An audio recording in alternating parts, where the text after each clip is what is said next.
Welcome into the Boston Sports Summit. I am your host, Tim Barnett, and this show is presented by the Grid Network. Welcome in. This Sunday was not a good one. Not a fun Sunday for a number of reasons. We got Buffalo, beating us after being down 21-0 in Foxborough. The refs weren't the best.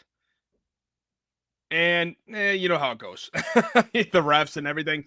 But then also, too, we should have won that game. We had opportunities. We just couldn't capitalize in the second half. And then, too, we're going to talk some Red Sox again because I got some comments. I got some hate, about my takes and about believing in what the reporters are actually telling me, which why should I not believe them, right? Also, we got the Celtics obviously lost 2 straight. They're not going to play until Friday, but they are starting to look more like the team we thought they were, right? They're getting beat on rebounds. They, are playing a little bit small. They're still taking the threes. And right now they're around 4th in the Eastern Conference. So we're going to touch on that a little bit. But first, of course, we got to talk about the Patriots. The Patriots are absolutely killing us. And this is, I think, a great way of summing up the game from Sunday. You choked. It was yours for the taking, and you choked. You were ready, and you choked. And it's so true. They choked. What can I say? They choked. And now you have the national media pundits who have been very surprised about how the Patriots have done, myself included. Very surprised that now all of a sudden we're frauds. Listen to Adam Shine from the Mad Dog Radio and his take. Ridiculous take at that. The F word is now officially applicable and in play when it comes to the New England Patriots. And I want to apologize in advance to everyone that I'm going to offend by using the F word. Fraud. The New England Patriots look fraudulent because now you could start talking about the schedule, the strength of schedule, the winning percentage for everyone that they've played. And now you could start talking about Josh Allen being the best quarterback who's on the planet, best quarterback who is going to be in the AFC postseason. And if you can go into New England and win and you're down 21-0, then sky is the absolute limit here when it comes to the Buffalo Bills. And you can go into Denver, and you can go into Jacksonville. And there's a real shot now that Buffalo can win the division, which is crazy. And so now frauds, 30 minutes of football equals frauds? What am I missing? We're not the Kansas City Chiefs of last year who basically won 15 straight one-score games. That's not us. Have we played down to some teams and escaped some games with the victories after, winning by a score, and going against teams that we shouldn't? We should have kicked their ass, but we win by a handful? Yes. But we've also kicked the ass of teams that we should have kicked their ass. Carolina being one of them. So now and don't forget, we were up 21-0 in the first half, 24-7 at halftime in Foxborough. So now 30 minutes of arguably bad football with a little bit of help from the refs now means that we're frauds.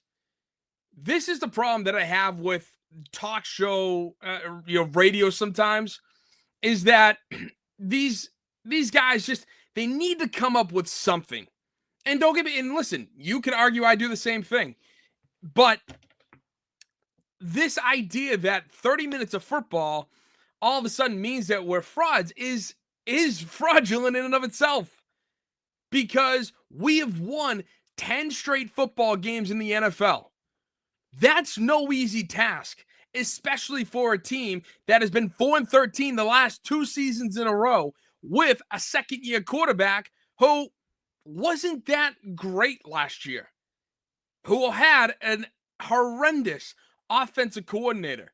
Did Alex Van Pelt help Drake May in his footwork and under center? Yes, I'm not going to.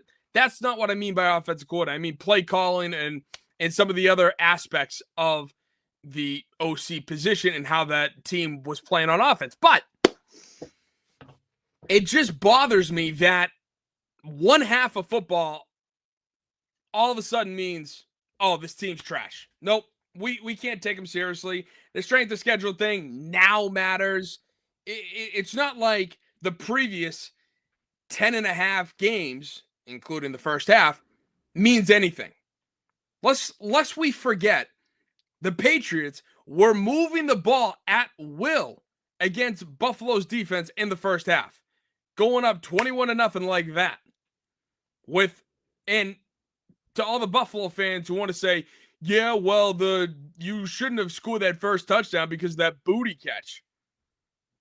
Okay.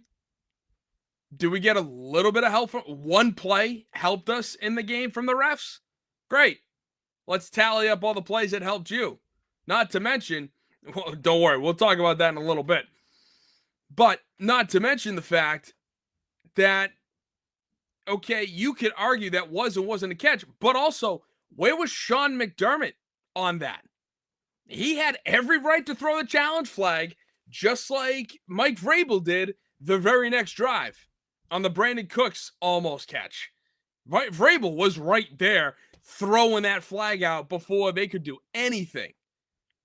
Why didn't Sean McDermott do that? And you want to tell me, oh, well, he was waiting for the replay assist. You can wait for the replay assist, or you can proactively do it yourself. So don't use waiting as a sign of, oh, well, as a way of, as a get out of jail free card, blaming the refs when you could have thrown the challenge flag and made that replay assist go into overdrive and work for you. Now, if you want to argue with me, it wasn't a catch versus it was a catch, I don't care. The refs helped us out. You can see one of my tweets. I said, thank you to the refs, a thank you replay assist, because I was talking about the Brandon Cooks thing, but I'm not dumb. Like, I'm going to call it like it is.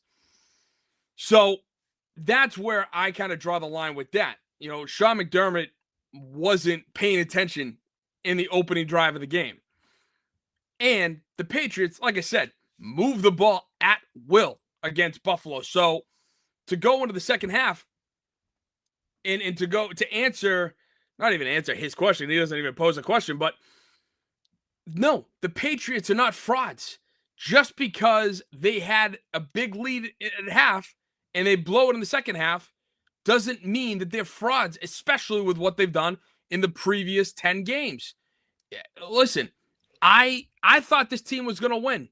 I thought they were going to win 35-27. Again, high-scoring game. Turns out it was 35-31 Buffalo. And it's all right because I had us losing this game back in my way too early predictions. Like, I still am impressed with what this team has done. I'm still impressed with how they've played all season outside of the, week 1 and week 3, where not good. Otherwise, this team is not fraudulent. Now, is it a team that can make a deep playoff run? Yes, it is. And I say that because we were without Milton Williams yesterday. We were without Robert Spillane, who tried, but then did not suit up, which absolutely affected our defense in the second half. The wide receivers were non-existent. Stephon Diggs was double covered. Mac Hollins was the most targeted with 8 targets. Pop Douglas never saw the field, basically, except for a handful of plays. We and Drake May, while having a lot of time to throw, still was uncomfortable. You could tell it was his worst game. Or, hell, his worst half. He's had bad games, but that was his worst half. So, this idea that the Pats are frauds now? Come on. Guys, can you think of something else? Because I came on here last week and said that no matter what happens on Sunday, barring them getting blown out, that my mind isn't changed about this team. This team is legit, regardless of the strength of schedule, regardless of a bad half of football. This team is still legit. And I truly believe that coming out of this game. And it's just, hey, you're not going to win every game, especially with a quarterback as young as Drake May, who is still trying to get, his a feel for everything. It's not that bad. Don't listen to the national media. Don't listen to the naysayers on this team. This team can still make a deep playoff run. Is it going to be harder, especially the fact that Denver won? Yeah, it is. Because the whole thing is to get that number 1 seed. I think it's still attainable, but Denver's schedule just got easier, seeing how Patrick Mahomes is out with an ACL. So that Kansas City game on Christmas Day is not as tough as I would have liked, which sucks. So that means we're probably going to be the number 2 seed as long as we win out. And I think we can. I absolutely think we can. So the whole fraud thing, ridiculous. Absolutely stupid. Just a hot take for no reason, basically, in my opinion. Or a hot take for a very bad reason. Not no reason, a bad reason. Because one half of football means the last 10.5 games have been tracked or have been overrated. Please, get out of here. So moving on to the game day grades. I started off giving A's to Travion Henderson and Ramondre Stevenson. To me, they had the best games out there, with Travion obviously having the 2 massive runs in the game, having 14 carries, 148 yards, and 2 touchdowns, with the 65-yard TD run in the second half there, where he's running to his right. Everybody just goes to the right-hand side. It's all, he runs right into the pile. All of a sudden, he plants his right foot, takes a step back, and then just runs right around everybody. Drake May is his lead blocker. I saw the stat right after the play that Travion Henderson ran for something like 21, 22 miles an hour on that play. Drake May ran 20 miles an hour on that play. It was awesome. I was screaming my head off. And while that was phenomenal, while I was hoping that would rejuvenate everybody, unfortunately, that's not what happened. I think the fact that he did that, the fact that we couldn't, technically sustain the drive to make it a long drive, to drain the clock, and to score that touchdown, unfortunately, that kind of bit us in the ass, with the Bills getting the ball back right after. 1 play, 1 touchdown, you get the rest of the clock, Buffalo. There you go. So, otherwise, Travion, great day. And then Ramondre. I got to give credit to Ramondre Stevenson. 6 carries, 50 yards, 8.3 yards per carry. He was on top of it.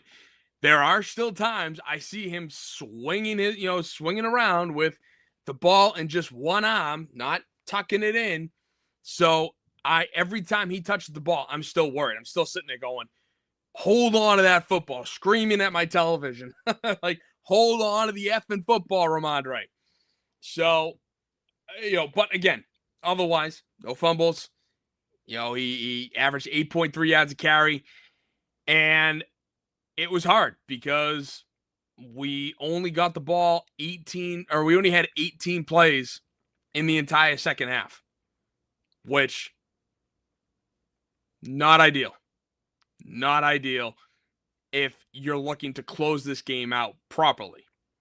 And now, as for B's, I gave B's to Jared Wilson and Andy Borregales. Andy Borregales, perfect on the day. 1 for 1 on field goals, 4 for 4 on extra points. He did his job. So, again, to me, I was like, there you go. That's great. Love to see it. Don't need unnecessary misses from our kicker. And he's been great all season long. As for Jared Wilson, his first game back, the O-line gave May plenty of time. And Jared Wilson was one of the guys there who was a stout blocker. Stout, like nobody got by him. And that to me was fantastic. I think Wilson, the one ding I would have on Wilson was the Milano sack late in the game where Travion Henderson takes the block. My thought was Wilson broke off that block a little too early. Had Wilson stayed on that block for another couple seconds, tops, like 2 seconds, then I think it would have allowed May to either one, escape, or two, get rid of the ball. So that to me, otherwise, Jared Wilson had a great game. I thought the O-line did a very good job today, and Drake May also had one of the largest amount of times to throw as he's had all season. So even it was just a lot of coverage sacks for May and Buffalo, which is why the Bills got home to Drake and didn't allow him to run around like what happened up in Buffalo back in week 5. Now, as for C's, I gave C's to the wide receivers and tight ends, which is basically the wide receivers and Hunter Henry, and Vidarian Lowe. Now, with the wide receivers and tight ends, Matt Collins was the best, but he had 4 catches on 8 targets for 41 yards. Hunter Henry had 1 catch all day and had that brutal drop on a crucial third down, must have, that it went right through his hands, a ball that he normally gets, but this time it didn't work. And then Stephon Diggs, 3 catches on 4 targets for 26 yards. There were a couple times where when they were playing man coverage, Diggs wasn't getting open. He was getting double teamed. And Drake May was trying to find him, but just couldn't. He didn't want to throw into tight space, and I don't blame him. Plus, on that last play of the game, the 4th down play, Diggs was clearly being held as he's trying to run around and get open. But the refs, were like 3 blind mice in the second half when it came to helping us. And then Vidarian Lowe, who, again, still had a very good game, but I was pretty upset at his false start on 3rd and 10. Late in the third quarter, 3rd and 10, 2 incomplete passes, and you false start. Go back 5 yards, and then the subsequent penalty made it 3rd and 25. It was just brutal. And had he not false started, and funny, because Buffalo was like pointing at him, saying that he moved, and then all of a sudden, he does move.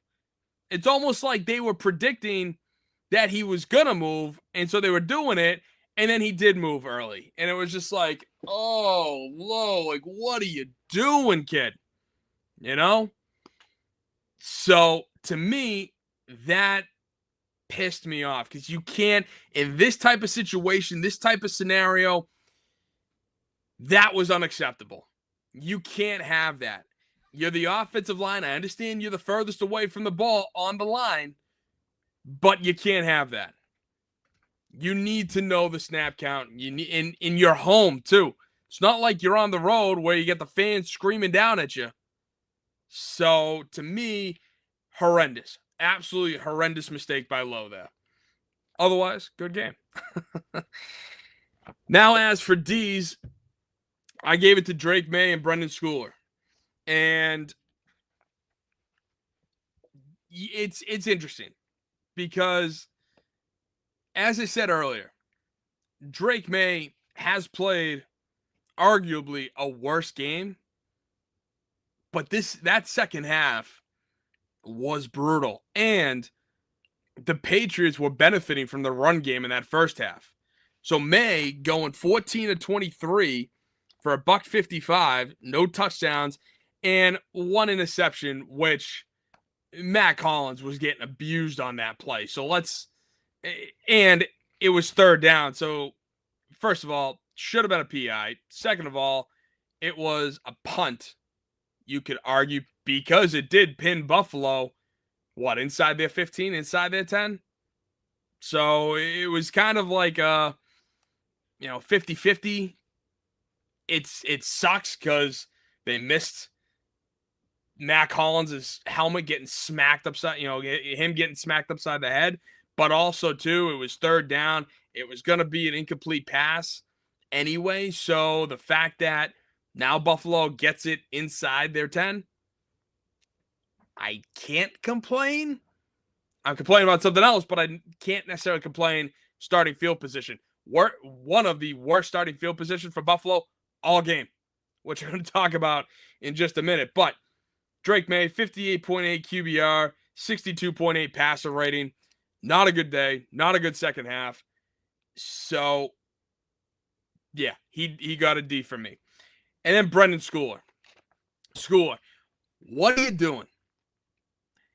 You have Ray Davis already starting to go down. I understand you're coming in full momentum, but he's at his own 43. Why are you trying to make anything happen out of that?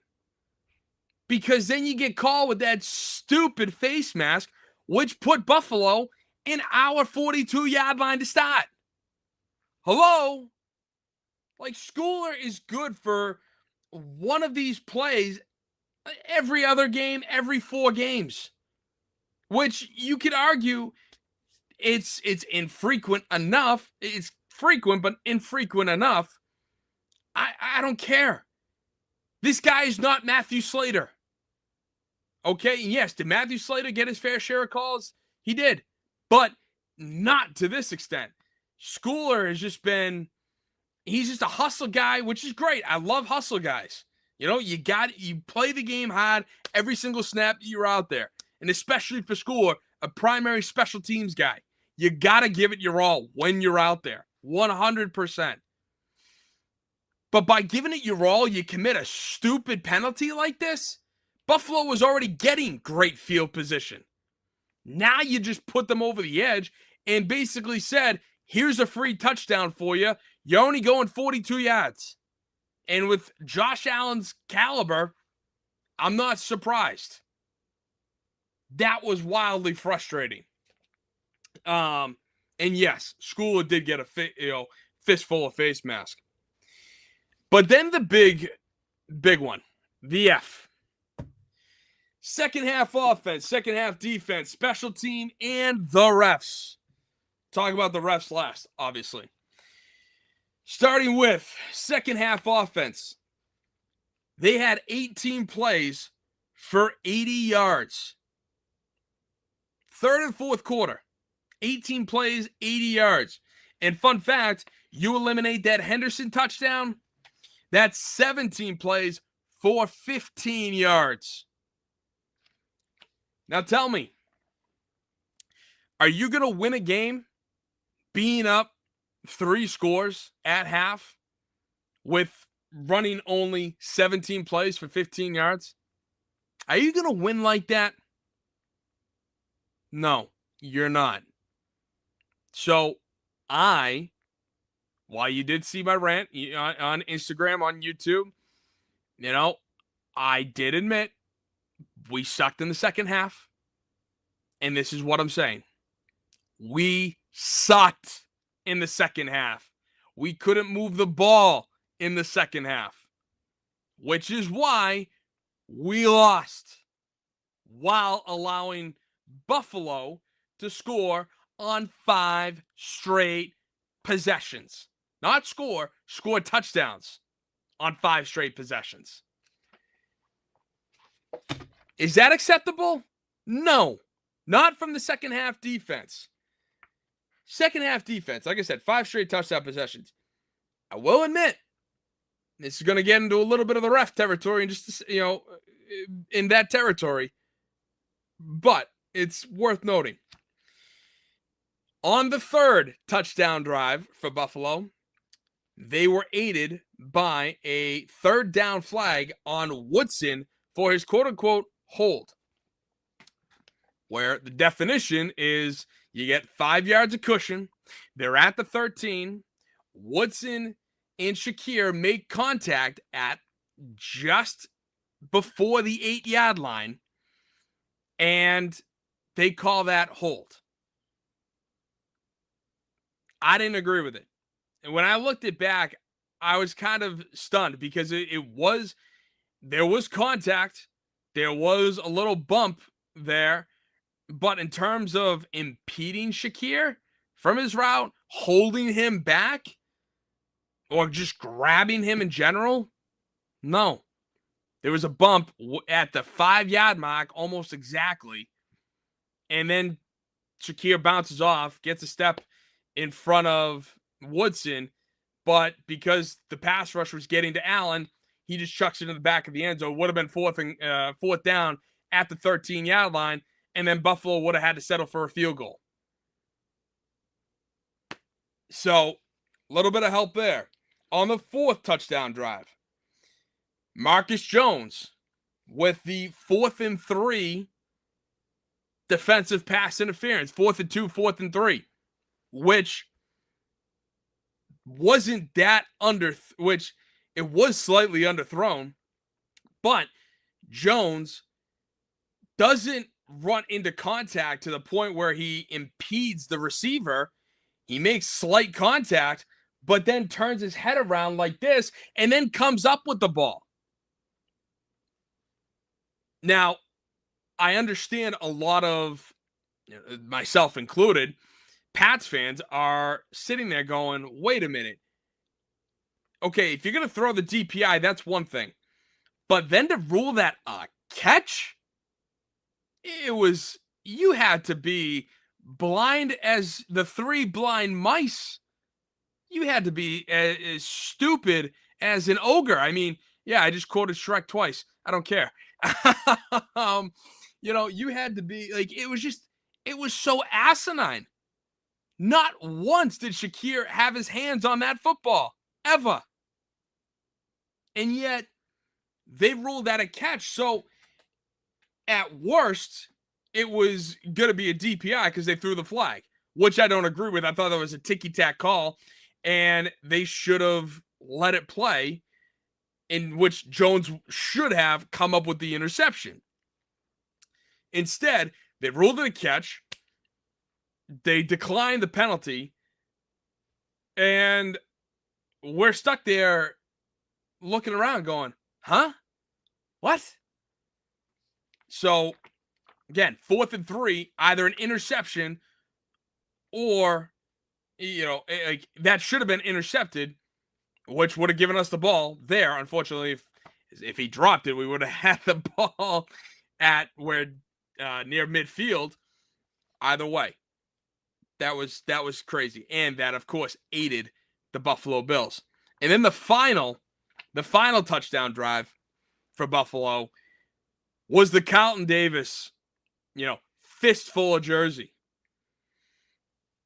I was livid watching that because Keon Coleman is falling down already as Carlton Davis is got a little bit of the jersey, but never impedes him at all, never pulls, never does anything. It's just that Keon Coleman's already falling down, and it should have been an incomplete pass. And it should have forced Buffalo to punt, because that's what would have happened. So, yes, ultimately, the Patriots could not overcome those instances. They couldn't. Which is why 3rd touchdown, 4th touchdown, 5th touchdown. If they were able to overcome it, you wouldn't see 3rd touchdown drive, 4th touchdown, or 5th touchdown. No, you would have just seen 3rd drive, 4th drive, 5th drive in the second half. But unfortunately, the defense was shot by that point. It's like they expended everything they had in the first half and just had enough near the end of the game to get the stops, when needed to get us the ball back. But then the offense couldn't do anything, and then it was over. It was over on that last drive when it was, I think, 3rd and 1, and they ran with the fullback. If you didn't know that Buffalo was going to get that first down right there, then you were just being foolish. You were trying to convince yourself of something that was obviously going to happen, and it happened. And then they kneeled the ball. Then the special teams. That was part of the other instances there where I just didn't understand why all of a sudden our special teams has been pretty damn good. Buffalo had the ball near midfield almost every drive. Now, am I being a little hyperbolic? Sure, but it doesn't matter because they did. It was stupid just how far ahead they were with the ball in starting position. Ray Davis opening up the game, getting the ball to midfield. Then you have the Brandon School, which it didn't even matter because they were already at their own 43 to then get the 15 yards to go to our 42. Like, what happened? That to me blew my mind. Blew my mind. So our special teams, and then School is penalty, obviously, but our special teams needs fixing for Sunday's game. And then lastly, so yes, I've already talked about Marcus Jones, Carlton Davis, and the Craig Woodson holding call. But one of the things that I found interesting, which I actually just saw earlier today, was something that I have been screaming about. I have been at the forefront about for quite a while. And what I mean by that is when you start to see situations like what's going on with the refs and them throwing the flags time and time again, New Orleans was a great example. Playing those situations where they call a DPI, an OPI, on Stephon Diggs for literally nothing, then not calling the DPI on a deep shot to Diggs, which he caught, and they called the OPI there as well. It was just mind-boggling. You're sitting there going, what are we doing? How is this a call? Like, I understand the speed of the game. It's fast. You're on the field. I've been on the field. I've seen it firsthand. You're trying to make these judgment calls, but you also have the ability to pick the flags up when you're talking to your friends and the officials and everything. But that's not what they want to do. No, that's not. Because I've been saying that these guys, when you start to see flag after flag after flag after flag, it's not because they're policing the game or they're making the right calls. They just want to get on TV. And the funny part is, here's Puka Nacua saying exactly that on a live stream just the other day. Take a listen. It's a little bit tough to hear, but it was it's kind of interesting. Take a listen. 100%. I'm like, they had yes, the refs are the worst because they're just, some of the rules aren't, and like these guys are lawyers and like they want to be on TV too, bro. Like the game is, you don't think he's texting his friends in the group chat like, yo, you guys just saw me Sunday Night Football? Like that was no way. Like that wasn't PI, like, but I called it. I was like, seriously, they do that? I mean, these guys are normal human beings too, bro. Like these guys.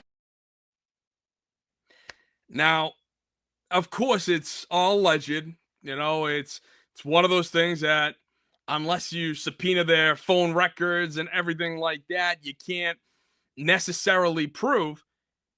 But it just goes to show when you have guys like Tim Donaghy come out. Now, it's hard to believe him in a sense because he is a gambler. But the refs absolutely can play a crucial part.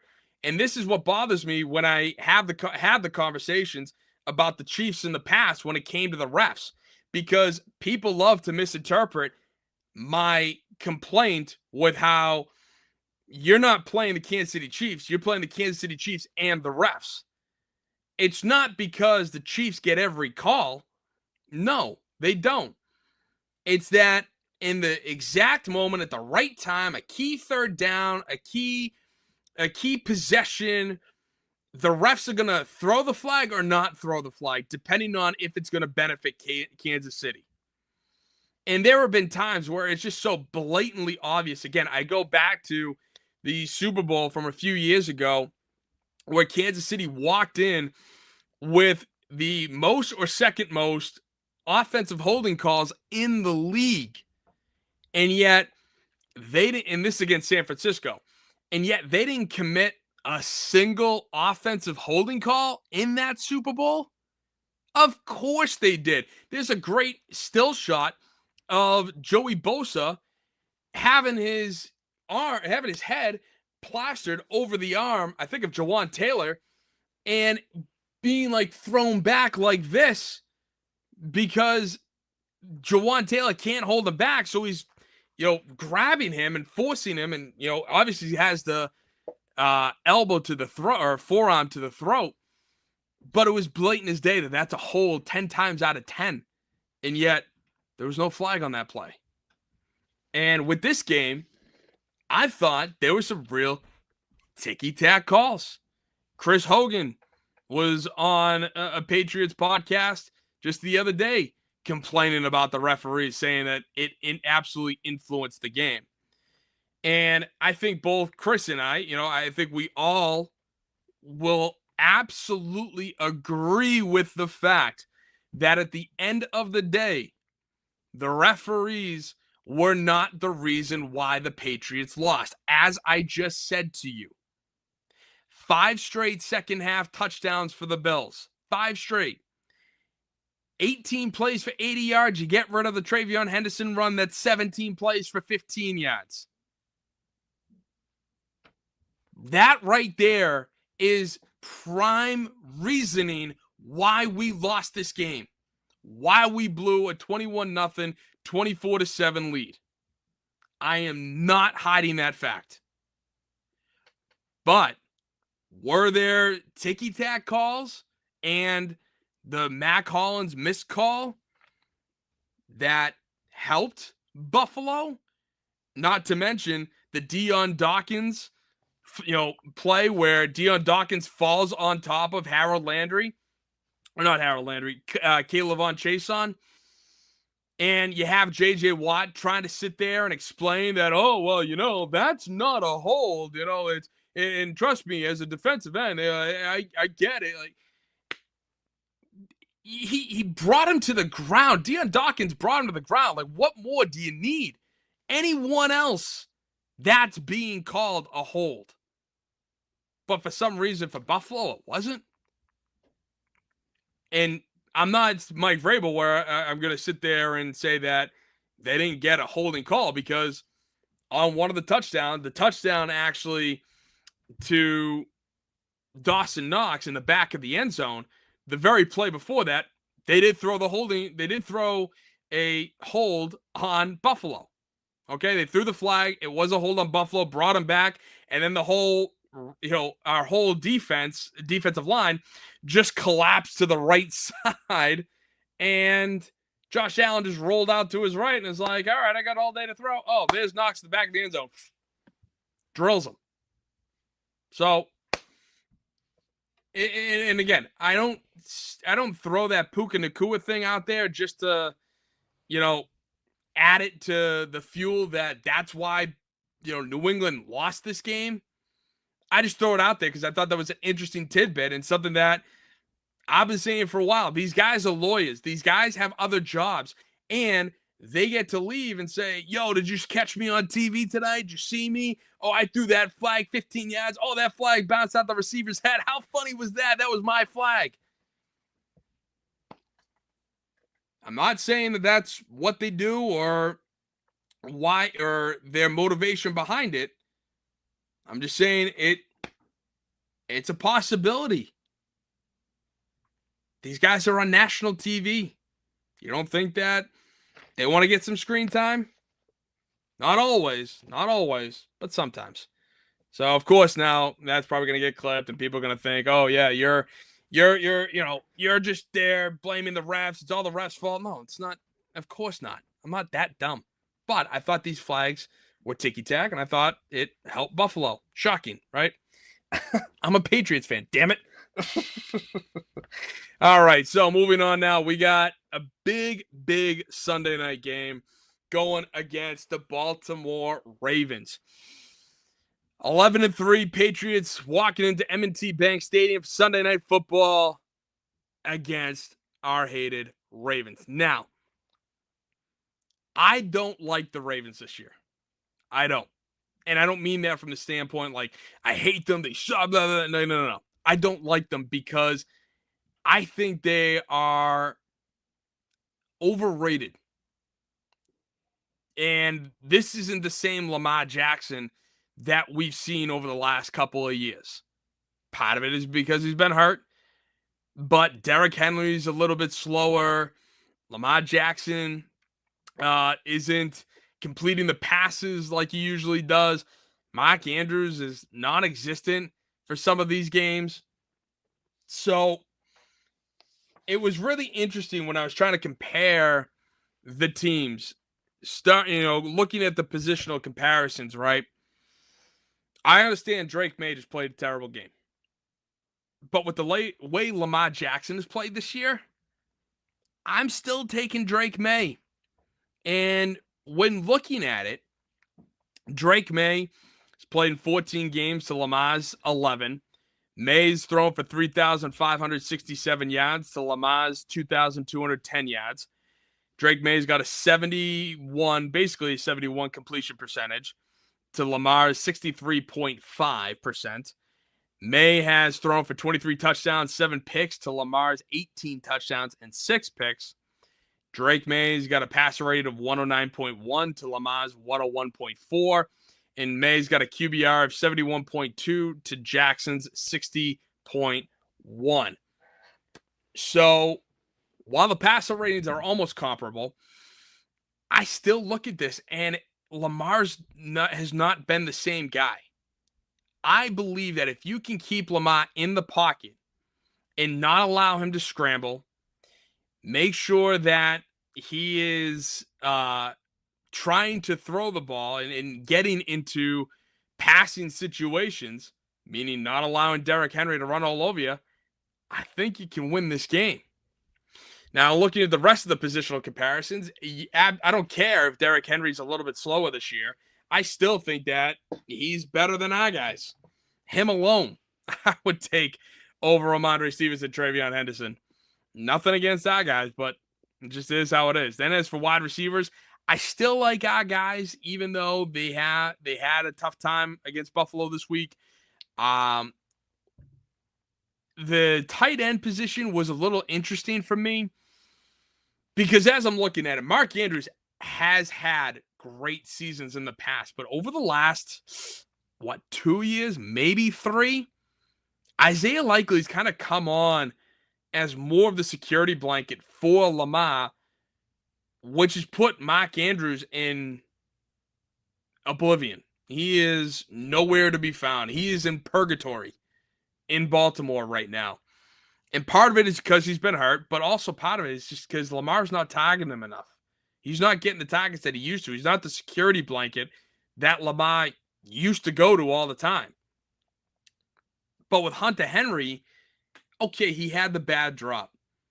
But I would still take Hunter Henry and Austin Hooper over Mark Andrews and Isaiah Likely. I just would. Don't get me wrong. I think they're almost comparable, but my slight edge goes to New England on that one. So then as it comes to the O-line, obviously we're dealing with injuries. I understand Drake May had a lot of time this week, but I still like Ronnie Staley for Baltimore, which is why I take Baltimore. Then as for our D-line, I had a rough game this week, but I like them over theirs. As for the other positions, though, Patrick Queen at linebacker is really damn good. Kyle Hamilton for the Ravens DBs, really damn good also. I like our DBs. On the back end, I haven't seen it enough. Craig Woodson, terrible situation to put yourself in on that holding call, as I mentioned earlier. But also, Carlton Davis still getting a little bit of picked on. Marcus Jones still having, guys run by him. Doesn't mean that they're not making it up or they're not playing tough. I don't know. I think Baltimore is just, again, slight edge to Baltimore, in my opinion. Frequent commenter, not Doug, says, I would take Likely over Hooper. And yeah, I agree. I agree with you. Give me Likely over Hooper any day. But at the same time, I was looking at it more as a whole, when comparing the tight end group. So Andrews and Likely with Henry and Hooper. So to me, it was just a very, very slight edge toward the Patriots on that one. But then to round it off, give me Borregales over Tyler Loop at kicker. So that is that. Then moving on to, obviously, the statistics, right? The Patriots' offense versus Baltimore's defense. The Patriots have thrown for 241.8 pass yards per game, which ranks 6th in the NFL, to Baltimore's 233.4, allowing 233.4 pass yards per game, which ranks 26th in the NFL. Patriots have rushed for 122.4 yards per game, which ranks 13th. Baltimore has allowed 111.1 rushing yards per game, which ranks 15th in the NFL. As for scoring, the Patriots are in top 10 in points per game at 27.3, whereas Baltimore is right at the middle of the pack, allowing 22.9 points per game. Now, when we flip things, Baltimore's passing yards is near the bottom at 27th in the league, only throwing for 178.4 pass yards per game, whereas New England's defense is average, ranking 15th in the NFL, allowing 205.1 pass yards per game. Baltimore's offense is 3rd in the NFL, rushing for 146.2 yards per game. That's easy. You get Derrick Henry and Lamar Jackson. So, whereas New England's defense is falling a little bit, ranking 5th in the NFL at 95.1 rush yards per game. As for scoring, Baltimore ranks 14th, scoring 23.9 points per game, whereas New England is 7th, still in the top 10, allowing 19.7 points per game. And I do want to throw this stat out there too. I understand Josh Allen didn't have a lot of field to work with for most of the game, which is why the stat can be a little misleading. But the Patriots defense did hold Josh Allen to under 200 passing yards. Just saying. And so when it comes to my prediction for this game, the big thing is they need to stop the run. They need to make sure that they get Baltimore into passing situations and forcing Lamar Jackson to stay in the pocket, maintain their gap control, and force him to throw the ball and have him beat them that way. Have Lamar beat the Pats by throwing the football, not by running, not by scrambling. And so ultimately, I think the Patriots do bounce back. I think we're going to get off to, once again, a big first half. I hope we can keep it going in the second half. But ultimately, I have the Patriots winning this game. There it is. 27-17. It's going to be a tough one. One of my most vivid memories was watching the 2007 Patriots have to play on Monday Night Football in Baltimore, and that game came down to the absolute wire with Jabbar Gaffney catching the ball at the in the end zone on the side, toe tapping to win the game. Baltimore at night is not easy. It reminds me of going to LSU and playing at Death Valley at night versus during the middle of the day. Not saying that Death Valley during the day is easy, but it's not Death Valley at night. I can just say that right there. So I do think the Pats are going to win this game. And like I said, it's not going to be easy, but they need it. I think they need it for themselves to know that, hey, we can still do this. We lost a tough one. We only lost by 4. When you combine the 2 games between week 5 versus on Sunday, the Patriots, it's the total scores are 65-64 in favor of Buffalo by 1 point. So you're telling me that this team doesn't think to themselves that we're legit, that we know what we're doing? They know what they're doing. They're going to be fine. I think they're going to be fine. So they're going to win on Sunday. And, hey, we need to get back on track, because if somehow, some way, God willing, that Denver just loses out and we win out, we're the number 1 seed, baby. We get that first round bye. So moving on now to talk some Red Sox. There was some breaking news, which I'll get to in just a minute. But when talking about the Pete Alonso signing, when talking about what I said on the show last week, how you basically, I get so excited to see these guys interested in players, and I know better. I should know better. We got 4 years running at this nonsense. But yet, I still fall for it every single time. So I got some comments saying that, I shouldn't buy into it.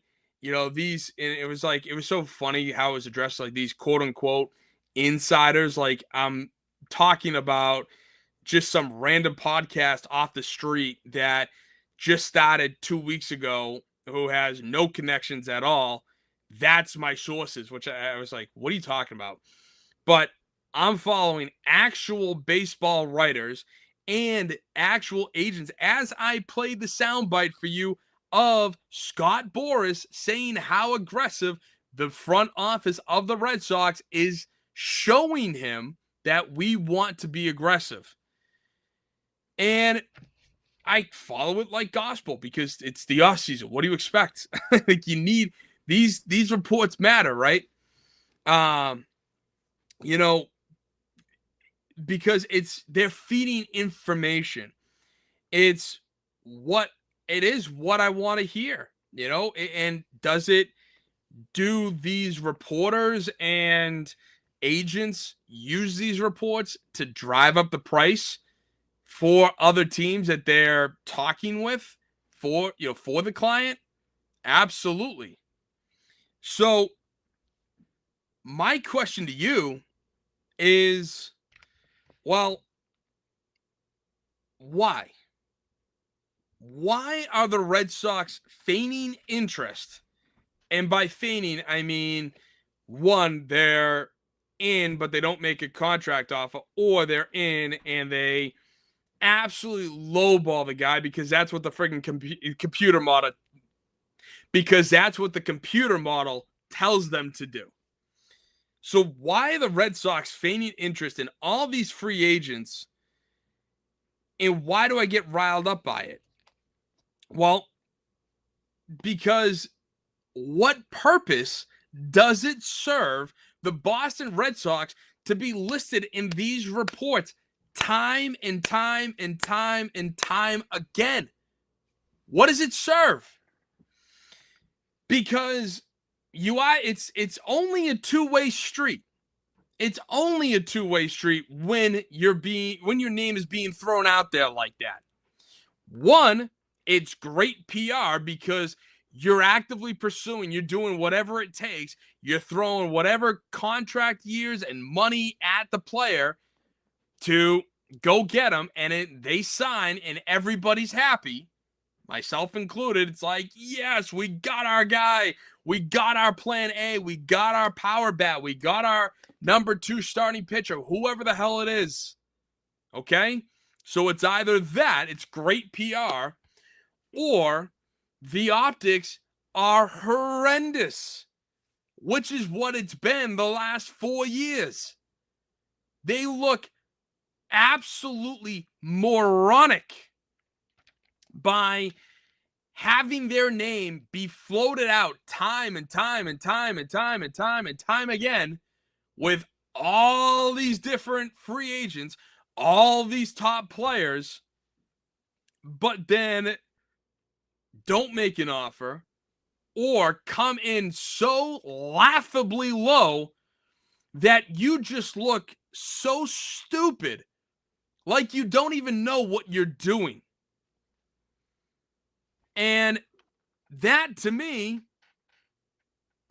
is what bothers me, because there's no middle ground. Now, there are some nerds out there. There are some analytic nerds who hear that the computer model says for Pete Alonso, 3/85 with a 4th year that goes up $30 million. And they're like, okay, that's a good move. And he just went for the ridiculous offer. You do have that sliver of Red Sox fans who believe in that garbage. But to the real fans who look at it as being cheap, that is where it's mind-boggling that you can sit here year after year, time after time, and spew the same freaking nonsense and deliver this exact same thing. It's like you don't learn. Don't you learn from these mistakes? Apparently not, because you're robots. You're robots who don't do anything except just type in on their computers, type in the stupid things. And the funny part is, you are now being associated with one of the worst teams in baseball, the Colorado Rockies. And I was associating you with the Rockies last year because you were committing errors at a ridiculous rate.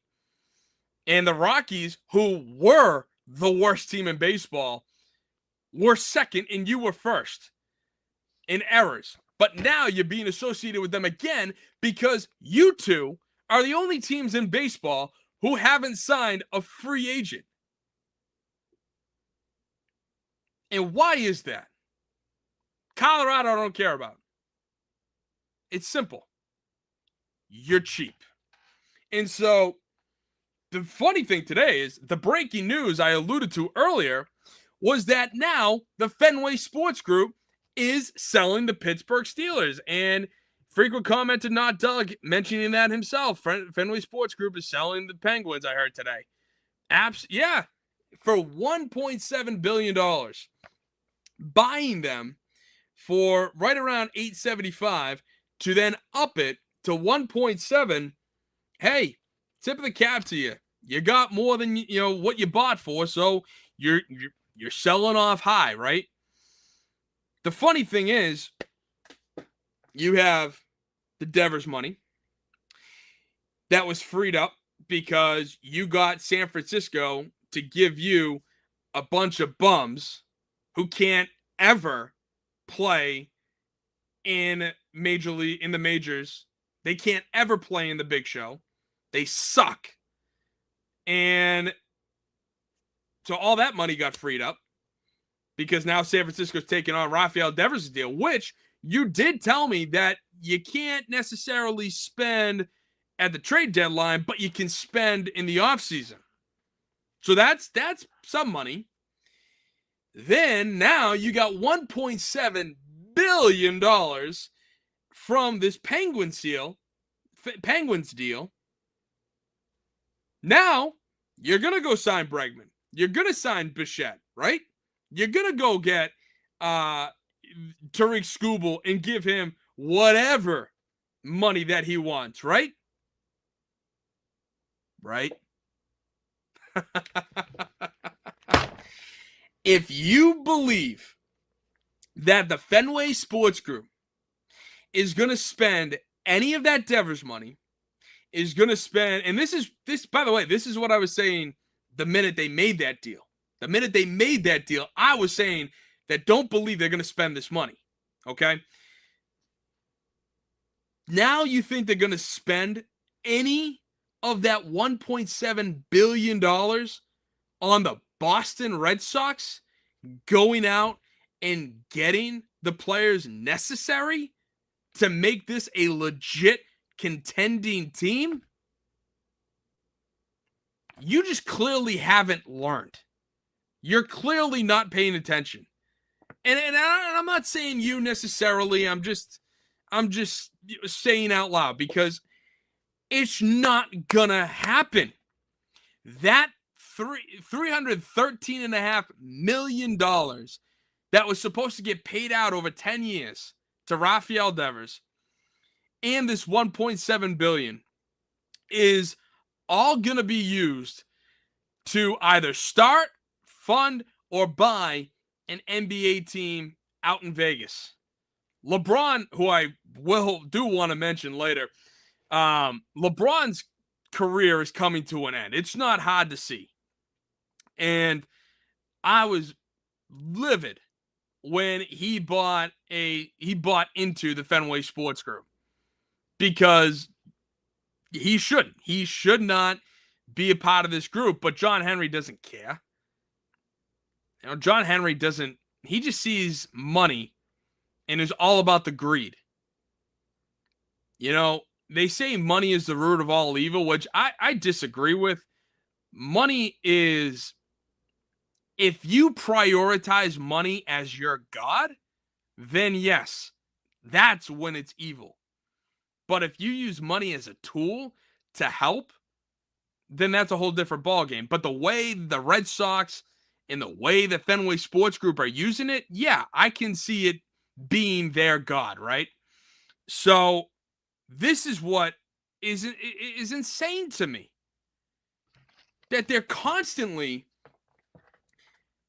blowing smoke up our butts, saying that, oh, don't worry. Yeah, we traded Devers for a bunch of scrums, but don't worry, Red Sox Nation. We love you. We are one of you. We want to win just as badly as you do. If you wanted to win as badly as us, that pocketbook would be wide open. And you'd be actually spending money like you were the New York Mets, like you were the LA Dodgers.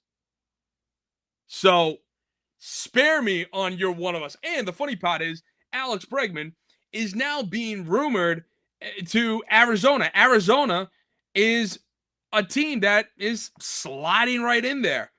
And the Red Sox have been at talks with Arizona for a while, which nothing is close to being done, which thank God, but nothing is close to being done for second baseman Ketel Marte, who is an interesting character. Ketel Marte, because there have been numerous reports about him where the other players in Arizona have felt like Marte didn't want to be in the lineup when they needed him to help them win games and to help them make the playoff run. Interesting. Manager Torey Lovullo reported was scared to punish him because Marte was known to sulk and get upset and he would have sat out longer. You know, stuff like that. I don't know about you, but does that sound familiar? Is there a guy who was on this team who was smashing home runs, who was a modern-day Yankee killer? Oh, that's right. You already had that guy in Rafael Devers. And yet, he's out in San Francisco. Why? Because he hurt Craig Breslow's ego? Because he hurt John Henry's ego? Because Devers wouldn't take a phone call from Henry, where Henry had to get on his flight from Liverpool and fly all the way out to Hoboken, Kansas City, just to have a conversation with a player? No. It wasn't about his attitude. It wasn't about him disrespecting the front office and ownership, which, by the way, I was fully in favor of. The way they treated him, absolutely. Otherwise, no. It was because of his money, his contract. And so now the Red Sox want to bring in a guy who acts the same way as Devers and thinks that's the smart thing to do? Oh, wait a minute. It all makes sense now. Why? Because Ketel Marte has 6 years remaining on his contract, and his average annual salary is $19 million. Where Rafael Devers, his average annual salary is, as I said, slightly cheaper than Kyle Schwarber and Pete Alonso, but it's still $29 million a year for another 8 years. That's why they're interested. They couldn't care less about his freaking attitude. All they care about is getting Devers money off our books and bringing in cheap money. That's it. Ketel Marte signed a cheap deal, a team-friendly deal.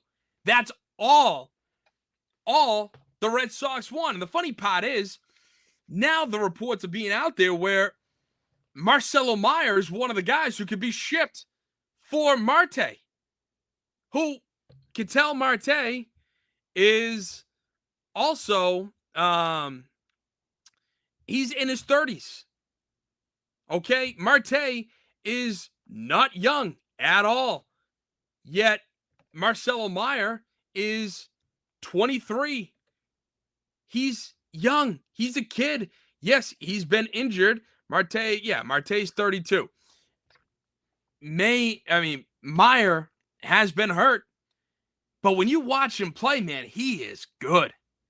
There's a reason why this kid was the number 4 overall pick, highest pick in Red Sox history. And they want to get rid of Meyer? Why? Oh, that's right. Because Christian Campbell took the deal. Roman Anthony took the deal. Meyer still has yet to take a team-friendly deal. Yet the funny part is, Meyer's not a true free agent until 2032. Why are we doing this? Why are we shipping off young talent for a 32-year-old second baseman who still has 6 more years left on his deal? Who's going to be playing until he's 38? Oh, I thought we didn't like those contracts, Craig Breslow. I thought we didn't want to sign long-term deals with guys. This team is just spinning in circles around one another. They'll tell you this, then the next minute they do that, which contradicts this, which goes to here. It's how many times? It's like it's such a pain in the ass to be a Red Sox fan. As a guy who loves this team, who wants this team to succeed and compete in the World Series every year and do what it takes. But they don't. And then they tell us, they gaslight us by saying that, oh no, we're trying, we're interested. Again, when I said to Pete Alonso that the Red Sox were coming in at $100 to $120 million, I wasn't wrong because they came in at 115, but they really came in at 3 at 85 and then added a 4th year for $30 million, which would have bumped it up to 115. That's what was the contract offer for a guy who got 5 and 155 from Baltimore.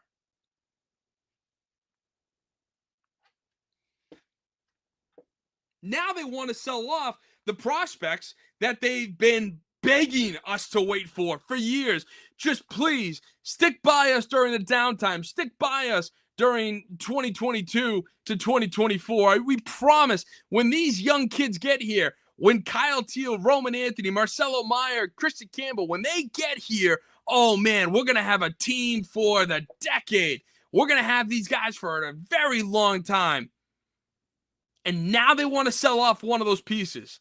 They sold off Teal to get Garrett Crochet, which I'm fine with. I didn't want to move him necessarily, but if that was the way to close the deal and not sell off any other major pieces, fine. I'm okay with that.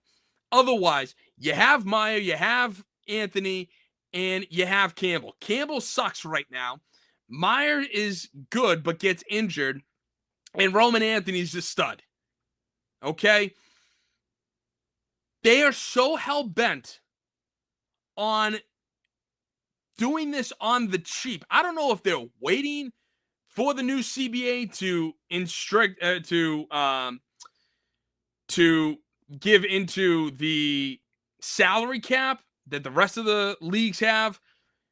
I don't know if that's why, or if they're just like, no, we're never spending money again.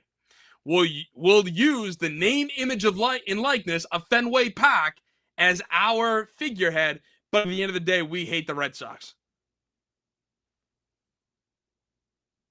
And that is absolutely infuriating. The Fenway Sports Group sold the wrong team today. They did. I don't care that they have Fenway in their name. It is a disgrace to Fenway Park. They are a disgrace to the Boston Red Sox. They are a disgrace to Boston in the Boston sports scene. And the irony is they won 4 championships. And yet, Boston Red Sox fans, myself included, vehemently hate them because of how they have pissed on the Red Sox organization and the name that comes with it. They brought us that championship after 86 years, but they have ruined and tarnished their legacy to a point I don't think of any return. Because as it stands right now, is this Red Sox team better than last year's team? No, it's not. We still can't even field a freaking infield. Meyer might be gone. You're telling me that Nick Sogar, David Hamilton at second, Romy Gonzalez, and an injured Tristan Casas is okay? And then you have David Hamilton backing up Trevor Story or Marcelo Meyer moving back to shortstop. Then who's going to play third base? Nate Eaton? This team and this organization is a freaking joke. And it sucks. It sucks as a fan to sit here and have to say that. Because, you know, you have Bo Bichette, who the Red Sox just a couple weeks ago said that they were out on, but now it's being reported that he wants 5 years and 150. Bo Bichette's 27, yet you're hell-bent on going after Ketel Marte, who's 32, who's got a 6-year contract. But, oh my God, Bo Bichette's going to be $30 million a year, whereas Ketel Marte's 19. And with the deferred money against the salary cap or luxury tax, it's 14.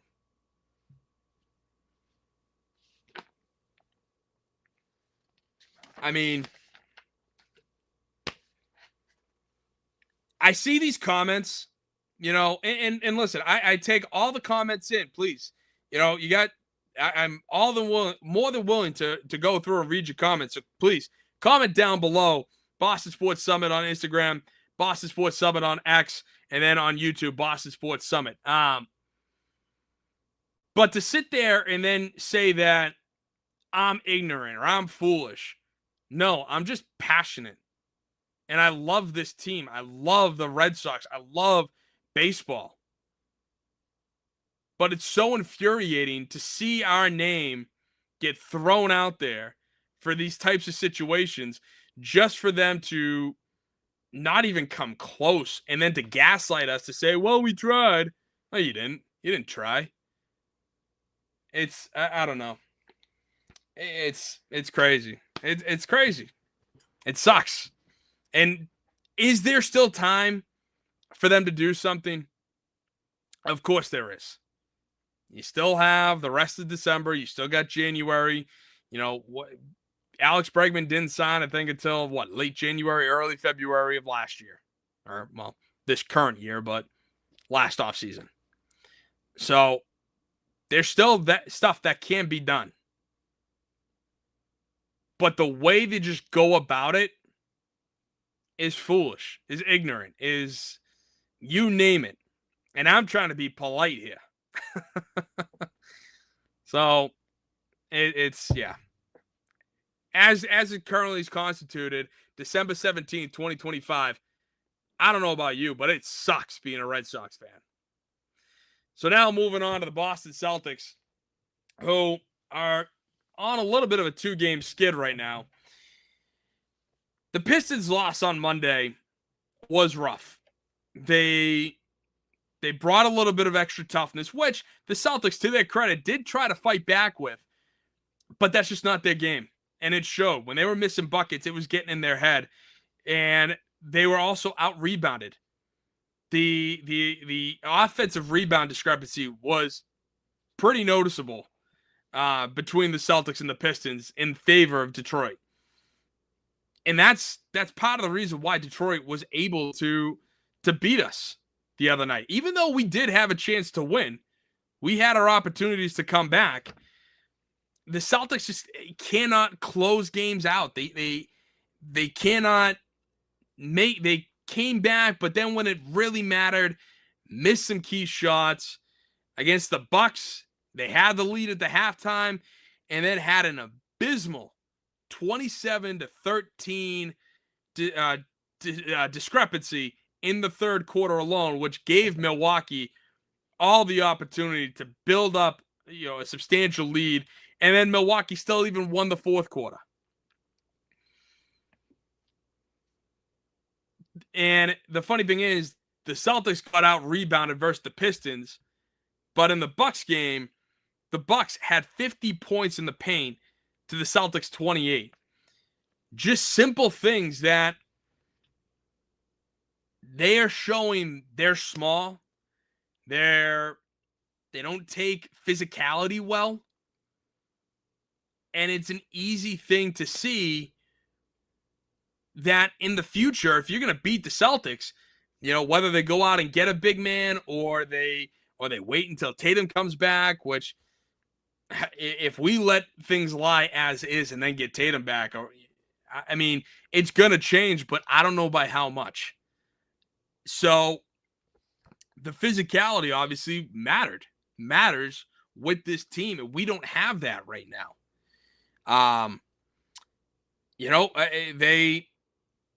Granted, the Celtics were able to get 38 points in the paint to the Pistons 42, but our bench scoring was non-existent.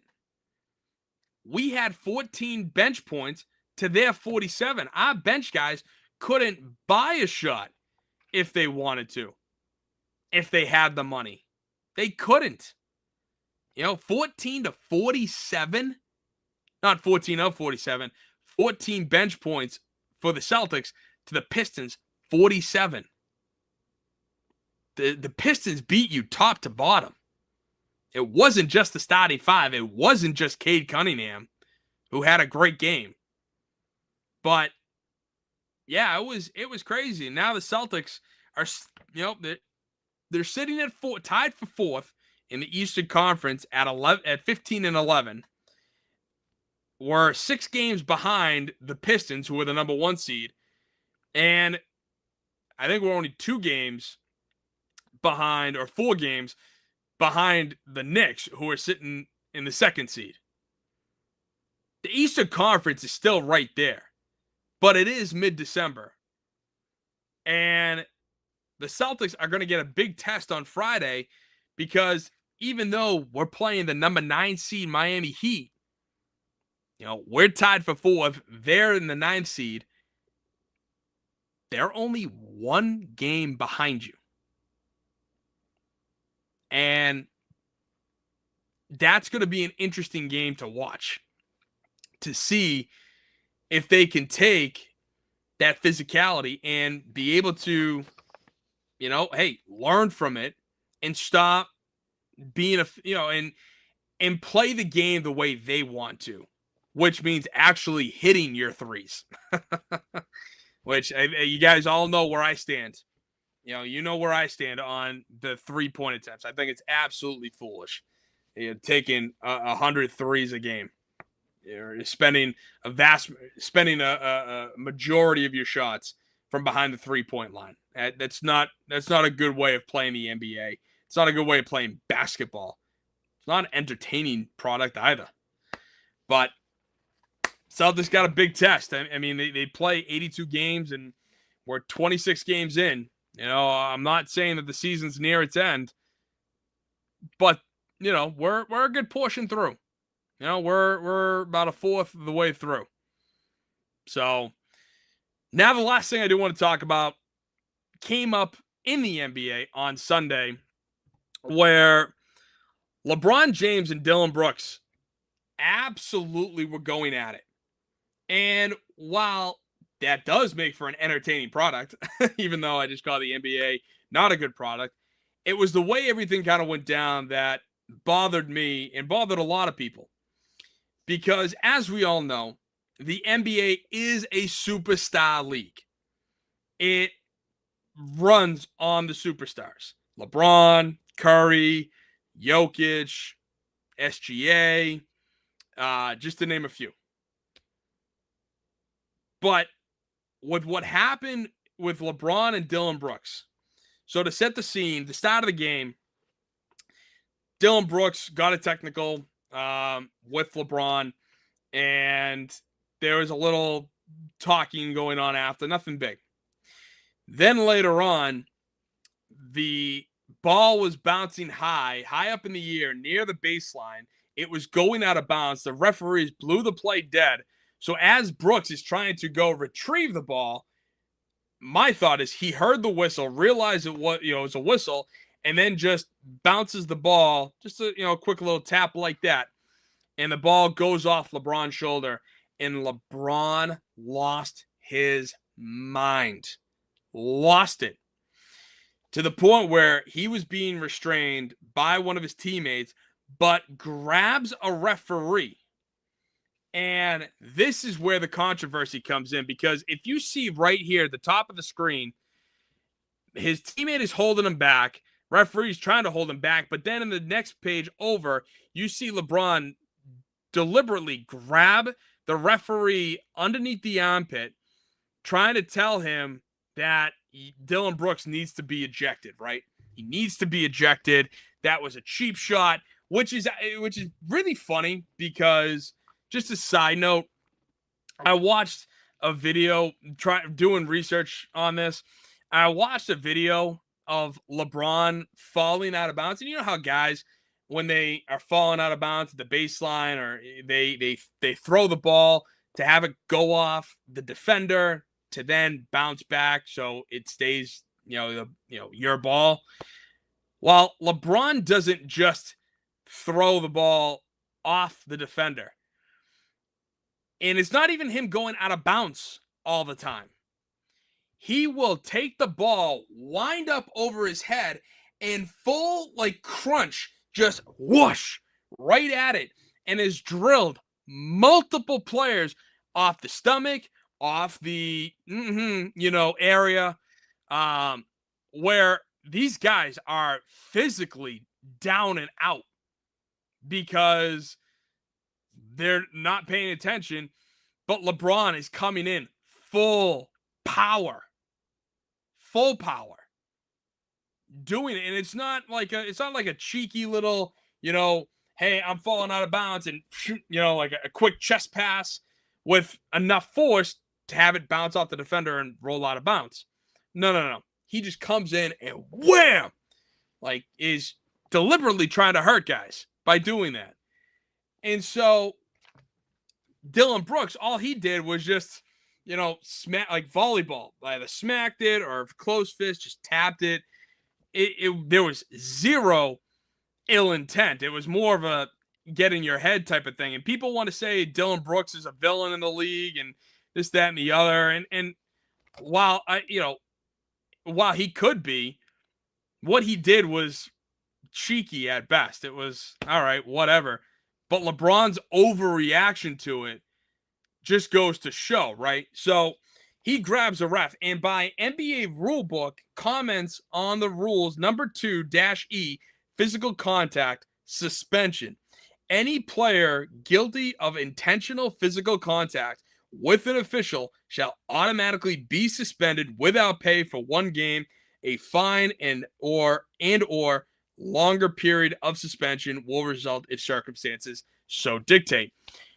You're not telling me that guys who have grabbed referees haven't got immediate ejections, then get suspensions? No. They have. And a lot of these times, guys are running to the referees, just grabbing their jersey just to say, hey, no, like, this is what actually happened. Look, like, I'm trying to talk to you here.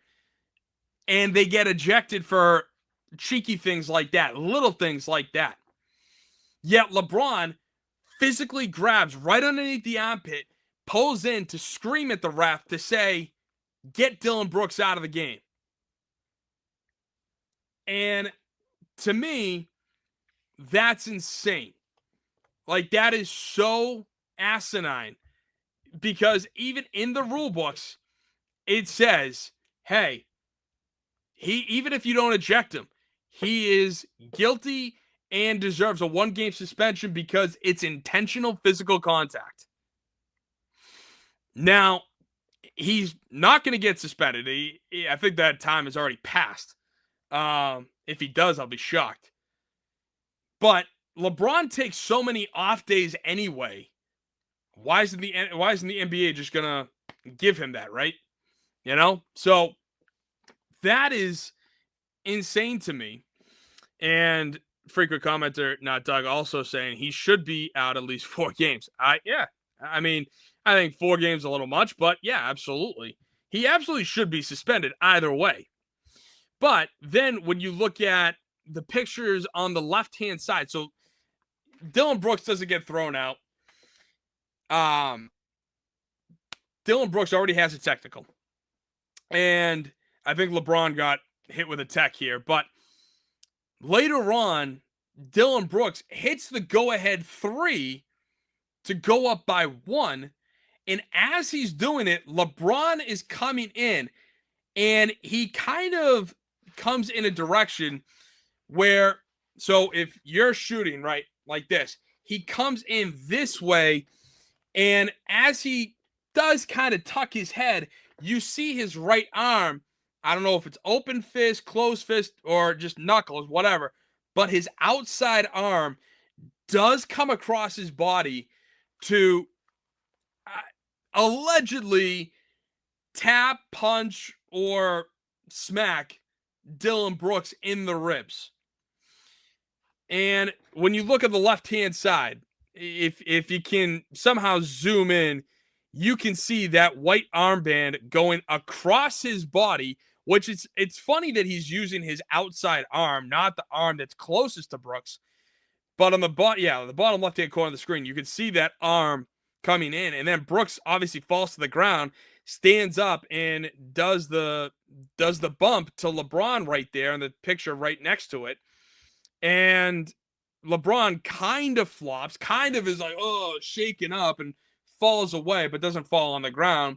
And Brooks gets hit with a technical. So that ejects Brooks from out of the game. LeBron then goes to the line, and it's funny because JJ Redick, after the game, with a little bit of honesty, says that, or publicly stated that LeBron was not supposed to take that technical, that Luka was supposed to take that technical. Why is the coach calling him out like this? And I understand people want to say that, hey, that would have been if SGA, if Jokic, if Giannis, Steph Curry grabbed a referee, they also would not be suspended. Now, a couple of those guys I would argue would, but Curry would not. It's just the matter of fact that, yeah, do I already have a bias against LeBron and his antics and his softness and his babiness? Absolutely, I do. I've never hid that on the show, and I never intend to hide it. But it bothers me because then all of that goes down. LeBron then gets three. He goes up for a three, gets barely touched on the hand before he even goes up. He's still on the ground, gets barely touched in the hand, goes up. The refs call it. He goes to the line, misses the first one, makes the next two. The Lakers win the game. The worst part is LeBron then states after the game that you'll see in the bottom right-hand corner here, just competing. It's the NBA. No boys allowed on getting chippy with Dylan Brooks. I'm sorry. That is not just competing. No boys allowed. It's the NBA. No. You were being soft. You were being a crybaby.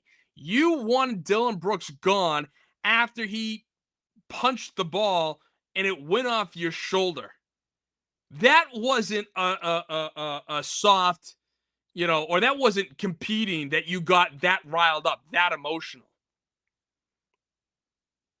That just goes to show LeBron's insecurities right there. And the fact that the NBA this doesn't mean that it's rigged, but is such a league that is run by the inmates, basically, that LeBron's not going to be suspended, even though a vast majority, if not all other NBA players, would be suspended for the way he grabbed that official. And the fact that the official didn't immediately throw LeBron out because he was grabbed in such a way just goes to show that what Tim Donaghy said on the Untold Netflix documentaries, which again, I think I believe certain things, but not everything that he says. That is what I believe. I believe the fact that what Tim Donaghy said about, hey, you don't call that on the superstars. You don't call these things on the superstars. You don't call it on LeBron. You didn't call it on Michael, but I'm not bringing Michael into this picture, but he's in the documentary, he's talking about a time he called a travel on Michael and blah, blah, blah, blah, blah, the whole night. You know what I'm saying? But you don't call it on LeBron. You don't call it on Curry. You don't call it on SGA, X, Y, and Z, right? Are these top-tier superstars? I wouldn't be shocked if Jason Tatum did that. He'd get ejected and suspended. And yet, Tatum is arguably one of the top 5 players in the league right now. And I know he's hurt, but you get my point. So, I had to talk about that because it's stuff like that that pisses me off and just, goes to show that the NBA product is not good anymore. I love the sport of basketball. I love watching the sport of basketball. I love playing the sport of basketball. It's a great sport. It's so much fun, and it's so entertaining. The ebbs and flows of the game. But with how the NBA is calling their games, with how the game is being played, with all the three-pointers and the lack of underneath big men, the lack of the Shaqs at the Lakers, Ewing with the Knicks, Hakeem Olajuwon's, you don't see that anymore. And it's sad. It's tragic. You're eliminating a whole part of the game just to have everybody sit behind the three-point line. It's wildly frustrating. And if we want to live in a just society, I'm sorry, LeBron needs to be suspended. At least one game. For how he intentionally... Wait, what is it again? I just want to make sure I'm reading this right. Any player guilty of intentional physical contact with an official shall automatically be suspended without pay for one game. There it is. There it is. So, listen, I want to thank you guys for sticking around and watching the Boston Sports Summit. I am your host, Tim Barner. We are presented by the Grid Network. Once again, if you could just please give a like, share, subscribe on all my social media platforms. That would help out tremendously. It is free for you to do, and you can turn on the notifications anytime I make a post.